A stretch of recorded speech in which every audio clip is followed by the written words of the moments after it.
Eu acho o seguinte, vamos lá. A gente não... Primeiro, eu não tenho... As pessoas às vezes me perguntam, Eduardo, então o que é que tem que fazer e não sei o quê? Eu sou uma pessoa, eu tenho várias ideias, mas não tem essa característica messiânica em ninguém. A única certeza que eu tenho é que a solução ela é conflituosa. É uma solução que não escapa do conflito. E aí eu tenho uma crítica em relação a esse governo, que desde os primeiros dias de governo, né, tentou se afastar de qualquer maneira de qualquer conflito, na minha opinião. Você ainda teve o Lula, presidente, entrando no embate ali com o Roberto Campos Neto durante um tempo, mas depois também nem isso mais a gente teve. Eu estava vendo as notícias hoje, Brasil diminui, porque os jornais vão todos na onda do neoliberalismo. Brasil diminui a taxa de juros para o menor nível em 16 meses. Devia falar o seguinte, Brasil segue com a maior taxa de juros real do mundo sem motivo. Só que não é assim que coloca. Quando você... a Caixa, o único banco 100% público, não é mais, porque fez o IPO da Caixa Seguros. Não é mais. Segura sim.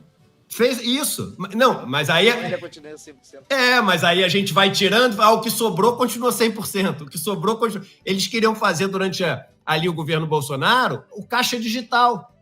Mesma estratégia, mesma malandragem.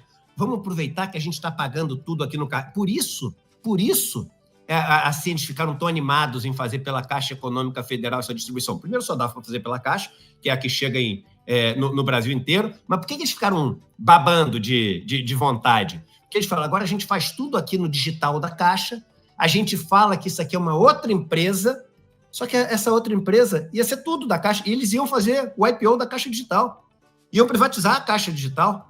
E aí a gente ia continuar falando, não, mas a Caixa que sobrou continua 100% público. Nem a gente, às vezes, vai percebendo, porque eu estou te falando isso porque eu falo Caixa 100% pública também o tempo inteiro. Mas verdade da vida é que não é. Aí a gente viu o MST, o governo começou a ocupar. O governo foi o primeiro a criticar. E o governo não teria sido eleito sem o MST, gente. O governo não teria sido eleito, porque o MST fez um trabalho de base gigante durante essas eleições. O governo não foi eleito por causa do apoio da Simone Tebet. É um erro as pessoas que acham isso. O governo não foi eleito por causa do apoio da Simone Tebet. Tem muito mais gente que votava no Ciro Gomes, que brigou de morte com o Lula, que ajudou a eleger o Lula, do que Simone Tebet, que resolveu mudar a cabeça. Tem alguns que mudam, mas o Lula foi eleito por causa do Lula. Do Lula. E das pessoas que estavam sempre junto com ele. Quem estava 580 dias lá, na vigília, era o MST, entendeu? Eram os movimentos de agricultores, eram os movimentos sociais, era a Educafro. Isso que elegeu o Lula. E esse governo escolheu, e tem motivos políticos.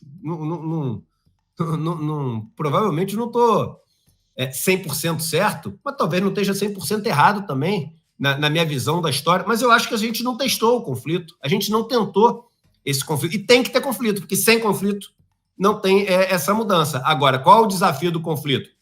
Para esse conflito ter chances de ser bem sucedido, ele tem que ter apoio e organização popular. E essa organização hoje, ela é muito difícil. É muito difícil, porque o neoliberalismo deu conta disso também. E até as novas tecnologias contribuíram para isso. As pessoas acham que o Facebook, né, uniu todo mundo. O Facebook individualizou todo mundo, gente. O Facebook individualizou todo mundo, as pessoas não se reúnem mais. Tenta fazer uma greve, uma passeata, uma movimentação que reúna 10 mil pessoas. Tenta fazer, hoje em dia. Não consegue. O Lula não consegue juntar 10 mil pessoas. Claro, o Bolsonaro hoje em dia não consegue juntar 100, mas estou falando da maior liderança que a gente tem popular no Brasil hoje. Tem que fazer, a gente tem que fazer, todo mundo, e aí não só o Lula, todo mundo que faz manifestação hoje tem que usar aqueles truques de edição, né? Passar o drone ali nas 3 primeiras fileiras, ficar voltando, você botar em câmera lenta, são as mesmas pessoas que aparecem em todos os vídeos que tem um monte de gente, porque não junta mais um monte de gente. A sociedade se individualizou. Qual é o maior movimento que a gente tem hoje, talvez? A marcha do MST no Brasil. Estou mentindo? Eu estou mentindo que o maior movimento que a gente tem hoje talvez seja a Marcha das Margaridas? Não, com certeza. Então, por quê? Porque o MST é um oásis de coletividade num deserto de individualidade. Então, esse é o nosso desafio. Então vamos fazer o seguinte, vamos fortalecer os sindicatos. Temos que fortalecer os sindicatos.